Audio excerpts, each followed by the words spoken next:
Beloved, there is big news.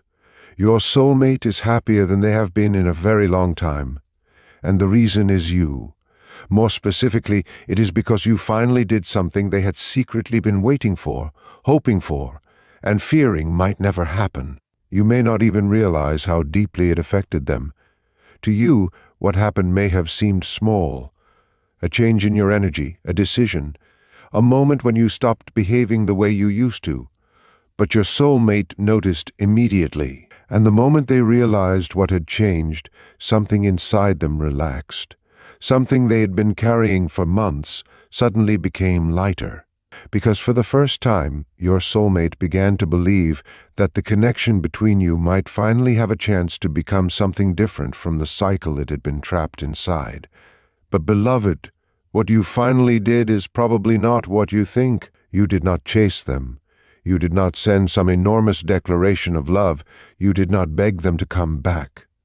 You did not prove how much you still care.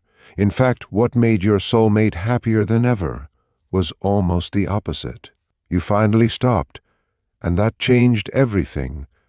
For a long time, your soulmate had become accustomed to a certain pattern between the two of you. Whenever distance appeared, somehow you helped close it. Maybe you reached out first. Maybe you softened after an argument.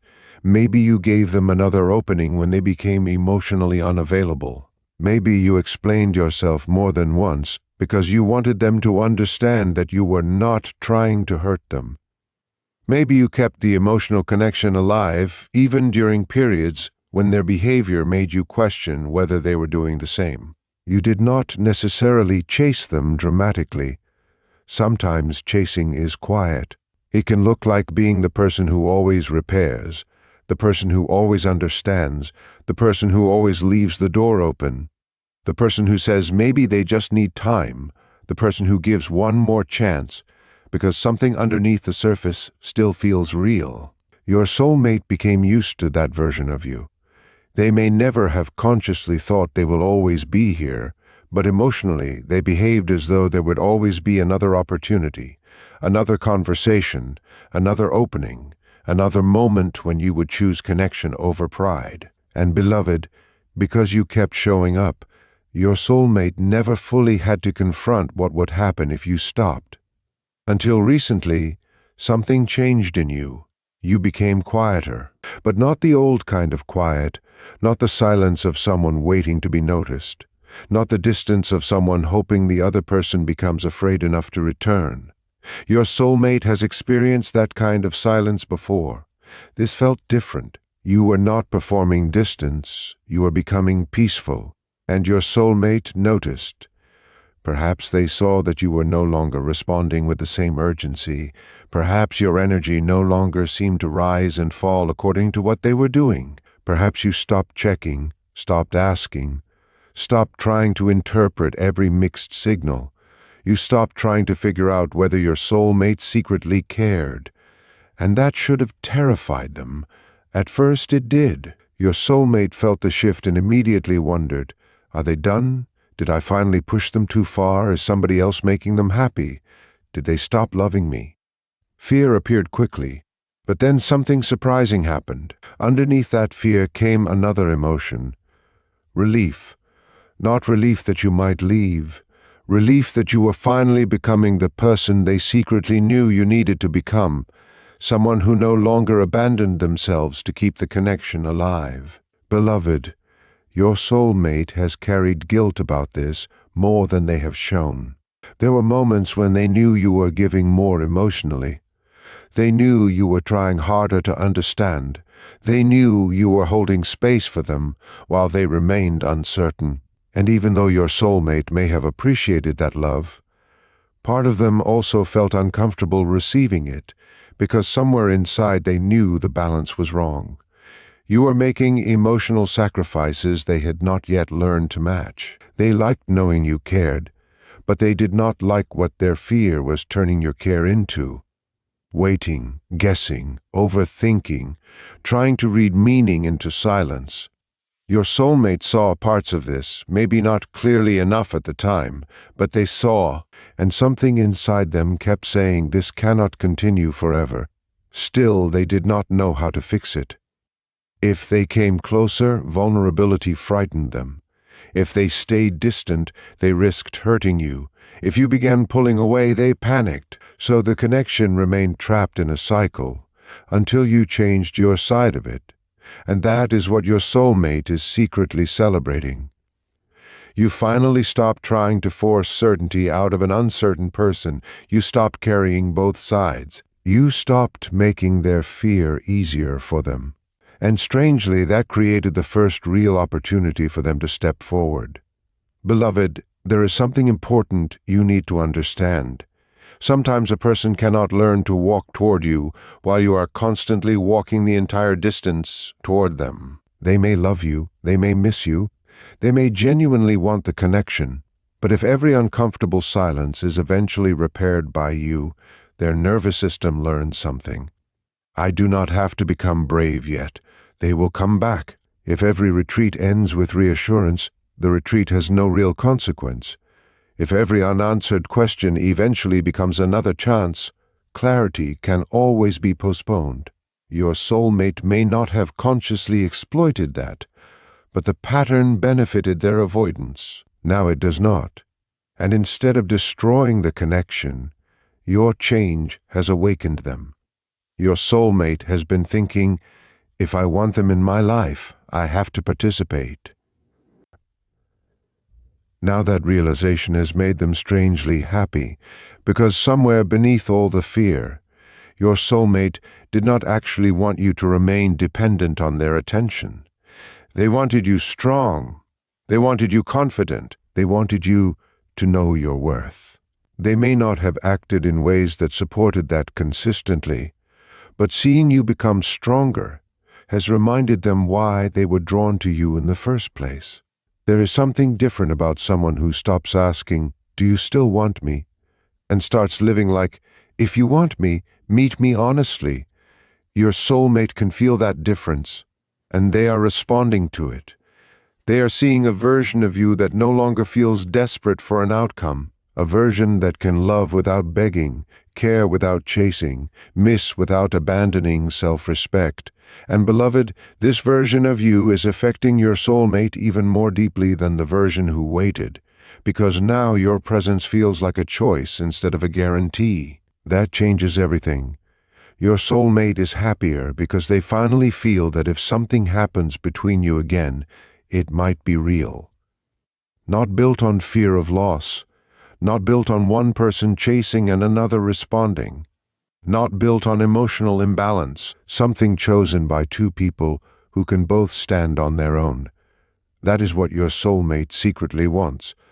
Perhaps they did not know how to put it into words before, but they never wanted to be loved because you were afraid to lose them. They wanted to be loved because after seeing everything clearly, you still chose them. And for that to happen, you first had to become capable of choosing yourself. You finally did. That is the first major reveal. But beloved, there is more. Your soulmate noticed another change. You stopped trying to convince them of your value. This may have been so subtle you did not even recognize it. Perhaps there was a time when you wanted them to understand what they were risking. You wanted them to see your loyalty, your depth, your willingness to love through difficulty.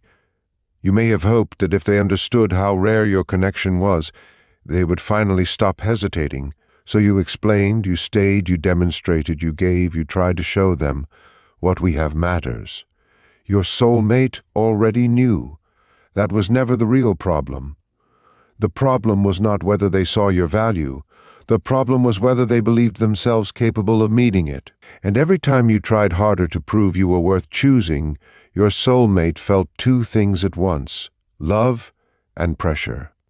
Not because you were doing something wrong by expressing yourself, but because your effort highlighted the difference between your readiness and theirs. They saw you offering something they did not yet know how to hold, and that triggered shame, fear, sometimes retreat. Now you have stopped proving, and your soulmate can finally look at your value without feeling as though they are being asked to make an immediate decision about whether they deserve it. They are seeing you more clearly, your patience, your resilience, your ability to keep loving without becoming cruel, but also your boundaries. That combination is changing the way they think about you. Your soulmate once may have seen you primarily as someone who loved deeply. Now they see you as someone who can love deeply and still walk away from what does not honor that love. That is powerful and frightening, but mostly, unexpectedly, it has made them proud of you. Yes, proud. Your soulmate may never say this out loud easily, but they are proud that you finally stopped shrinking yourself around their uncertainty. Perhaps they remember times when you doubted yourself because of them. Times when you wondered whether being emotionally honest made you weak. Times when their inconsistency made you question whether your expectations were unreasonable. They hate that now. They wish they had told you earlier. Your desire for clarity was never a flaw. Your depth was never the problem. Your willingness to connect was not something you should have been embarrassed about. Your soulmate's fear made healthy things feel dangerous. That was theirs, not yours. Seeing you reclaim yourself has relieved some of their guilt, not all of it, but enough that they can finally imagine speaking to you without feeling like they would be dragging you backward. Before, perhaps your soulmate feared returning because they believed one small sign from them would instantly reopen every wound. They worried you were still emotionally waiting at the same spot where they left you, and even though part of them wanted to run back, another part felt guilty about doing that without being sure they could stay. Now they sense you are stronger. You are not waiting helplessly. You are capable of hearing from them without losing yourself. That has made the idea of honest conversation feel safer. Not safer because rejection is impossible. Safer because both of you may finally be strong enough to tell the truth without turning it into another cycle. Your soulmate is thinking about reaching out, but this time the motivation feels different than before. Perhaps they wanted to contact you when they missed you. Missing you would become intense. They would want relief, a message from you, a little reassurance that the bond still existed. Then, once they received that reassurance, fear could return. That cycle hurt both of you. Now your soulmate is asking themselves a different question. If I contact them, am I ready to stay emotionally present after I get the reassurance? That is growth. They are not only thinking about the first message, they are thinking about the day after, the week after, the first disagreement, the first moment when vulnerability becomes uncomfortable again. Your soulmate is beginning to understand that reconnection is easy compared with consistency. Anybody can return while emotions are high. The question is, who stays when life becomes ordinary? And beloved, your change has made your soulmate want to become someone who stays. That is why they are happier. For the first time, they can imagine the connection without imagining the old cycle. Not because you promised anything, because you broke your half of the pattern. You stopped chasing. That forced your soulmate to either let the connection go or begin moving, and something inside them wants to move. But there is another reason behind their happiness. You finally forgave yourself. Your soulmate may not know this consciously, but they can feel it. For a long time, perhaps part of you blamed yourself for what happened. Maybe you wondered whether you were too emotional, too available, too trusting, too patient. Perhaps you replayed conversations and thought, I shouldn't have said that. I should have been colder. I should have walked away earlier. I should have made them chase me. I should never have let them know how much I cared. Beloved, there is danger in turning pain into the belief that tenderness was the mistake. Your soulmate never wanted you to become hard, even if their behavior gave you reasons to. And recently something changed. You stopped treating your love as something embarrassing. You began understanding, I can acknowledge that I loved someone deeply without believing I was foolish for doing it. That is healing. You can look back and say, yes, I stayed longer than I would now. Yes, I ignored certain signs.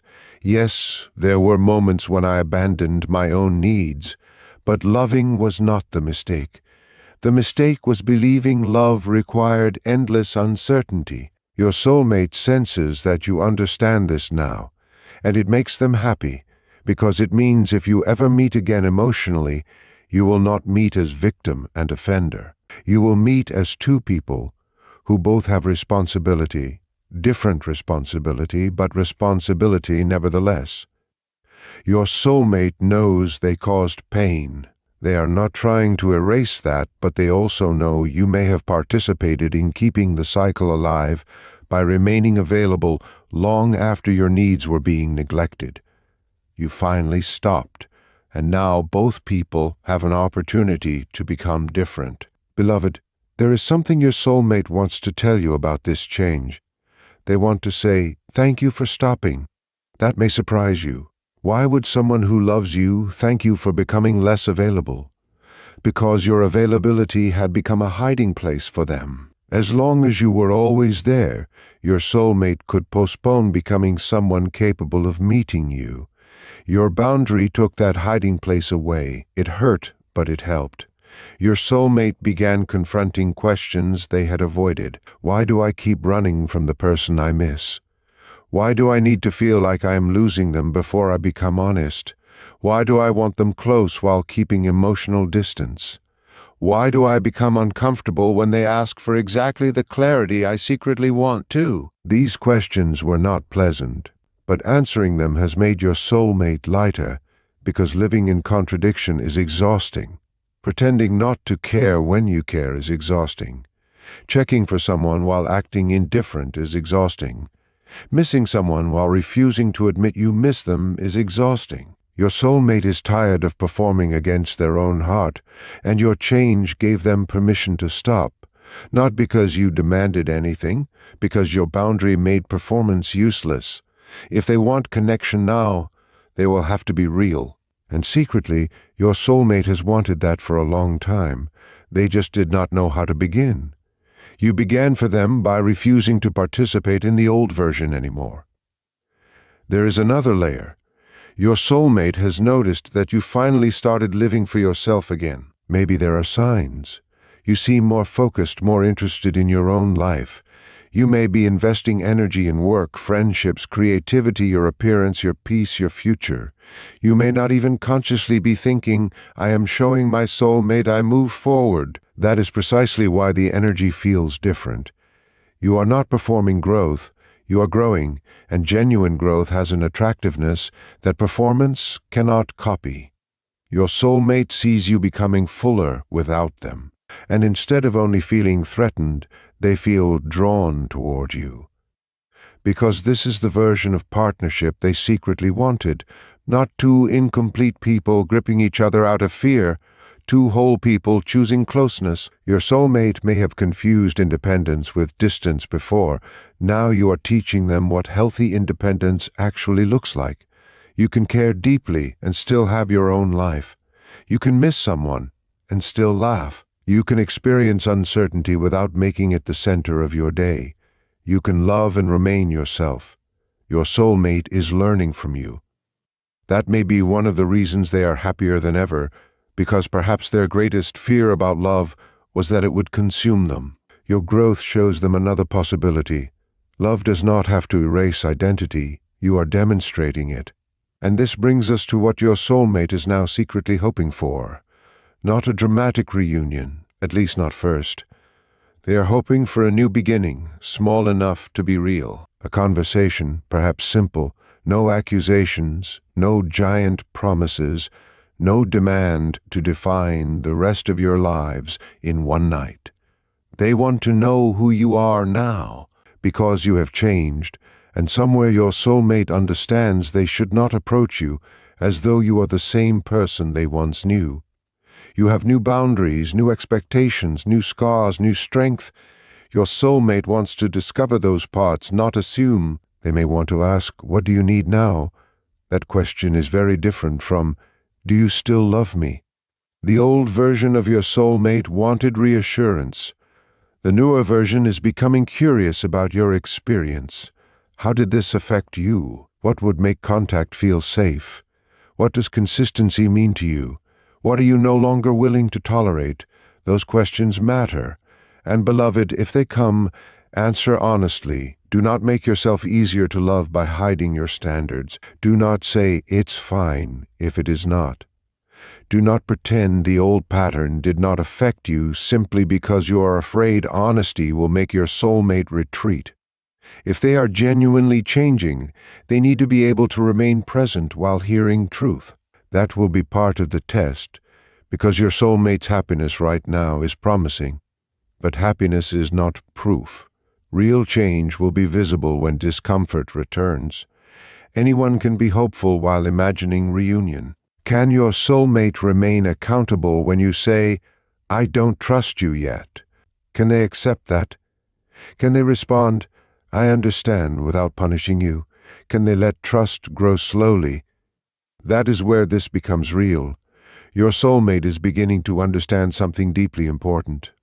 You finally choosing yourself does not mean you stopped loving them. It means love is no longer allowed to outrank self-respect.